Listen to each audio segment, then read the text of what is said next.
Alright, it's time for the kind of protagonist of this game, the Automat Kalashnikova.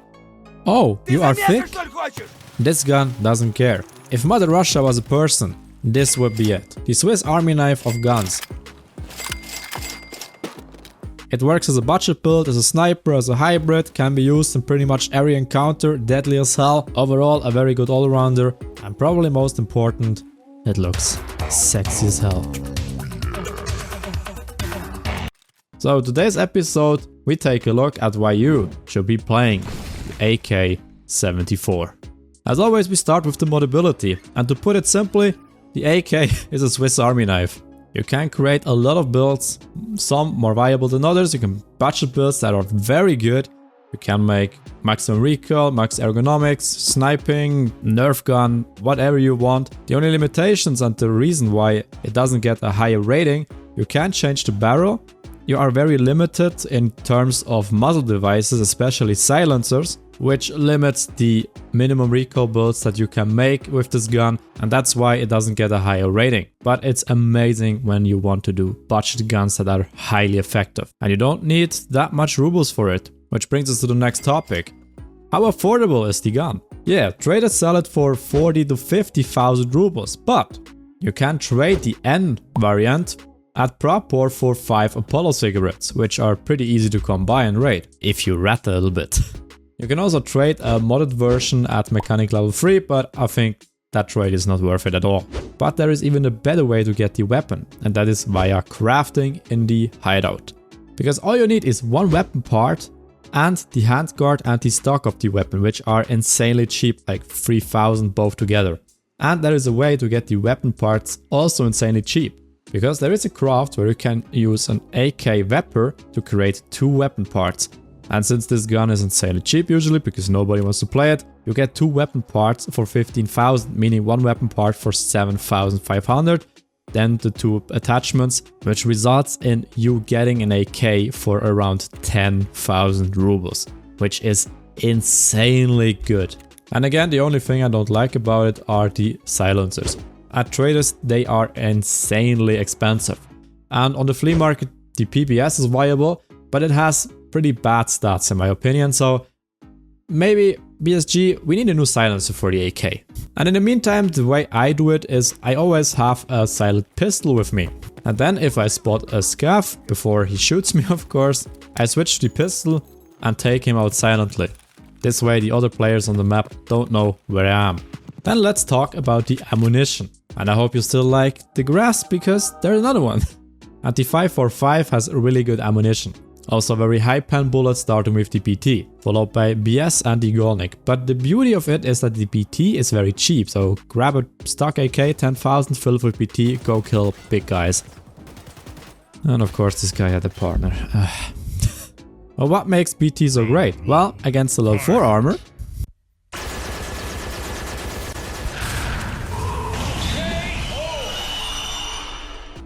so the BT penetrates level 4 armor very fast, starting with a 50% chance with the first bullet. You can trade it very early in the game, you don't need it in the flea market, but on the flea market it's also insanely cheap, so in my opinion it's one of the best starting bullets in the game. Now later you want to switch to BS, because basically BS flies through every helmet in the game currently, so one well placed shot can make you very rich. Then let's talk about close quarter fights with the AK.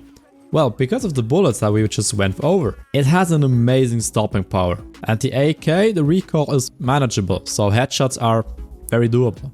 You can act very fast with it, and at least in my opinion, hipfire works very well.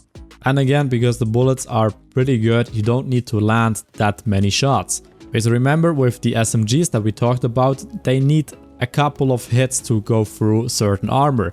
With the AK you don't have that problem. So with very little money you can make a very deadly gun with the AK.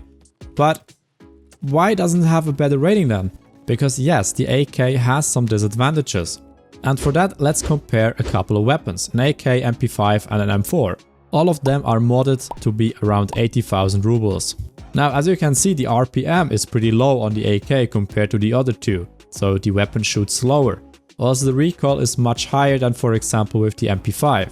And with the M4, that's just because we said 80,000 is the limit here.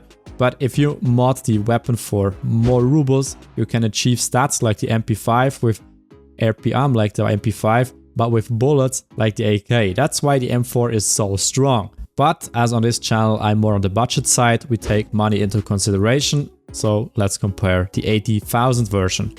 So the main disadvantage of the AK currently is that the RPM is lower and of course the recoil is higher than with SMGs. Now let's look at the bullets that we can fire. Let's say the BT for example, with 37 penetration for 300 rubles. The MP5 similar stats, we would need the 7N31. And that bullet costs slightly more with 2,000 to 3,000 rubles per bullet. With the M4 we have a somewhat similar bullet, but it costs a bit more.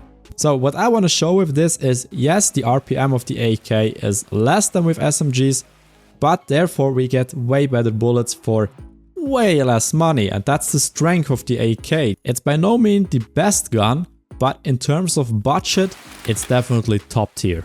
And one little free tip, if you hear a Bosch reload, it's best to throw a nade in there.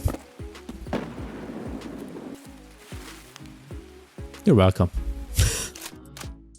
Then last topic is sniping. And again, this gun is a Swiss Army knife. It can do everything. I mean, who the hell needs a sniper rifle anyway? It can do pretty much everything you need a sniper rifle for. The bullet is insanely fast, meaning you don't need to aim that much higher when shooting targets far away. And damn, that scav has to be an acrobat. Look at this form, it's excellent. But back to topic, I had an amazing time sniping with that gun with BS, because then you can spend more rubles because you won't shoot that many bullets. I made a lot of rubles killing thick guys. And the gun can mount the best scopes available currently, even if you want to go for thermal scopes. And because the bullets fly so fast, you don't need to lead that much. I think that is really the strength of this gun when it comes to sniping. I mean, look at that. The BS flies with 830 meters per second, even more with a silencer. That's comparable to a 7N1 bullet out of a sniper. So in conclusion, it's a very good gun in the middle range. Because as I said, if you have a ton of money to spend, of course, a Meta M4 is still gonna be the better choice. But when you want to take money into consideration, then it's definitely one of the best. The bullets are cheap, have an insane stopping power, you can snipe with it. I did some of my Shooter Born in Heaven kills with that gun. So again, I think it's just the Swiss Army knife of Escape from Tarkov. It can do pretty much everything, it does it well. There are better choices when you are willing to spend more rubles, but I would say in the 20 to 100,000 ruble range, it's an absolute beast and worth trying out. I'm also gonna provide some budget builds on the channel. I'll link it here, or as I said, just on the channel. Thanks for watching as always. I hope you enjoyed the video. If so, smash the thumbs up. Tell me in the comments section what you think about it. Subscribe for more, and I'll see you all in the next video, guys. Bye bye!